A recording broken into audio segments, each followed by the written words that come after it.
Hello, praise the Lord, God's morning again. एक और बार दिल की गहराई से प्रभु की स्तुति करते जाइए। प्रभु आपसे मुझसे यही तो चाहता है। हालेलुया।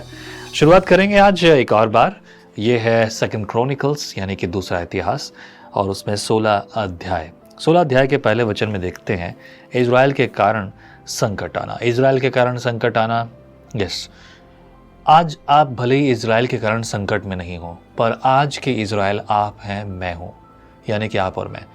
परिवार में किसी एक व्यक्ति के कारण अगर कुछ ऐसा करता है तो वो पूरा परिवार जो है उसका हश्र उससे भुगतना पड़ता है।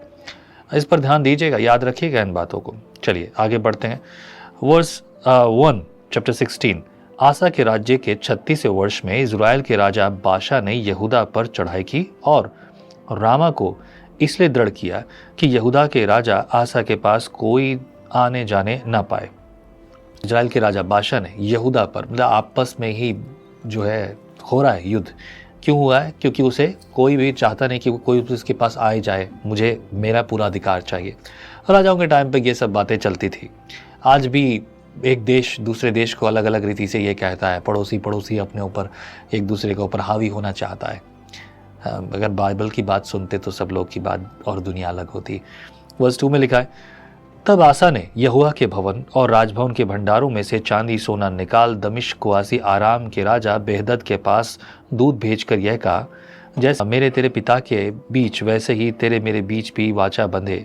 देख, मैं तेरे पास चांदी सोना भेजता हूँ, इसलिए आ इज़राइल के राजा बाशा के साथ कि अपनी वाचा को तोड़ दे ताकि वह मुझसे दूर हो। बेहदद ने राजा आसा की यह बात मानकर अपने दलों के प्रधानों से इज़राइली नगरों पर चढ़ाई करवाकर इयोन, दान, अबलेमेम और नप्ताली के सब भंडार वाले नगरों को जीत लिया। यह सुनकर बाशा ने रामा को दृढ़ करना छोड़ दिया और अपना वह काम बंद करा दिया। तब राजा आसा ने पूरे यहूदा देश को साथ लिया और रामा के पत्थरों और लकड़ी को जिन बादशाह काम करवाता था उठा ले गया और उनसे उसने गेवा और मिस्पा को दृढ़ किया। मतलब ये चाल उसकी उल्टी पड़ गई, क्योंकि अभी से भी कीमत चुकानी पड़ी। खैर, काम तो कुछ ऐसे ही होते हैं, लेकिन क्या सही है गलत है वैसा हम सुनेंगे और सीखेंगे। वर्स 7। भविष्यद्वक्ता हनानी। उस समय हनानी दर्शी यहूदा के राजा आसा के पास जाकर कहने लगा, तूने जो अपने परमेश्वर यहोवा पर भरोसा नहीं रखा वरन आराम के राजा ही पर भरोसा रखा है, इस कारण आराम के राजा की सेना तेरे हाथ से बच गई है। क्या कूशियों और लूबियों की सेना बड़ी न थी, और क्या उनमें बहुत से रथ और सवार न थे? तो भी तूने यहोवा पर भरोसा रखा, इस कारण उसने उनको तेरे हाथ में कर दिया। देख, यहोवा की दृष्टि सारी पृथ्वी पर इसलिए फिरती रहती है कि जिसका मन उसकी ओर निष्कपट रहता है उसकी सहायता में वह अपनी सामर्थ्य दिखाए। तूने काम मूर्खता से किया है, इसलिए अब से तू लड़ाइयों में फंसा रहेगा। तब आशा दर्शी पर क्रोधित हुआ और उसे काठ में ठुकवा दिया, क्योंकि वह उसकी ऐसी बात के कारण उससे क्रोधित हुआ था। उसी कारण से आशा प्रजा के कुछ लोगों पर अत्याचार भी करने लगा।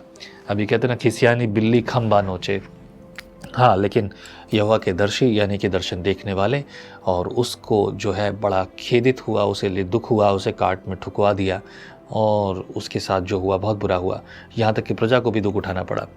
पर यही बात, जैसा कि मैंने पहले ही कहा, किसी एक की सज़ा जो है दूसरों को भी भुगतनी पड़ती है। गेहूं के साथ घुन भी पिस रहा है। अब ये घुन है, गेहूं है, ये बात आपको और मुझे समझनी है। पर लेट्स रीड इट एंड आगे क्या लिखा है। आसा के राज्य का अंत किस प्रकार से होता है। वर्स 11 में लिखा है, आदि से लेकर अंत तक आसा के काम यहूदा और इज़राइल के राजाओं के वृत्तांत में लिखे हैं। अपने राज्य के 39वें वर्ष में आसा को पाँव का रोग हुआ और वह रोग अत्यंत बढ़ गया, तो भी उसने रोगी होकर यहोवा की नहीं वैद्यों की शरण ली। अंत में आसा अपने राज्य के 41वें वर्ष में मर के अपने पुरखाओं के संग सो गया। तब उसको उसी की कब्र में जो उसने दाऊदपुर में खुदवा ली थी मिट्टी दी गई, और वह सुगंध द्रव्यों और गंधी के काम के भांति भांति के मसालों से भरे हुए एक बिछौने पर लिटा दिया गया और बहुत सा सुगंध द्रव्य उसके लिए जलाया गया। अब राजा था तो ये सब चीज़ें तो होती हैं और हो भी गई, लेकिन इस बात का कोई बड़ा फ़र्क नहीं पड़ता, क्योंकि डेस्टिनेशन आपने अपना लिखवा लिया है, आपने अपना काम तय कर लिया है कि आप स्वर्ग नहीं, आप नरक के भागी बनेंगे। और ये हुआ है यहाँ पर, बहुत सिंपल है ना, सीधी बात है, साफ सुथरी बात है, घुमा फिरा कर यहाँ कुछ नहीं हो रहा, सब साफ है।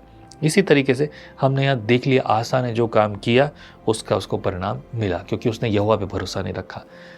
देखिए, एक चीज़ थोड़ी सी अलग है, यदि मैं यहोवा पे भरोसा रखता हूँ और साथ ही साथ अगर मैंने कुछ और चीज़ों को भी, जैसे मैंने डॉक्टर की दवाई भी ली, तो इट्स नॉट बैड।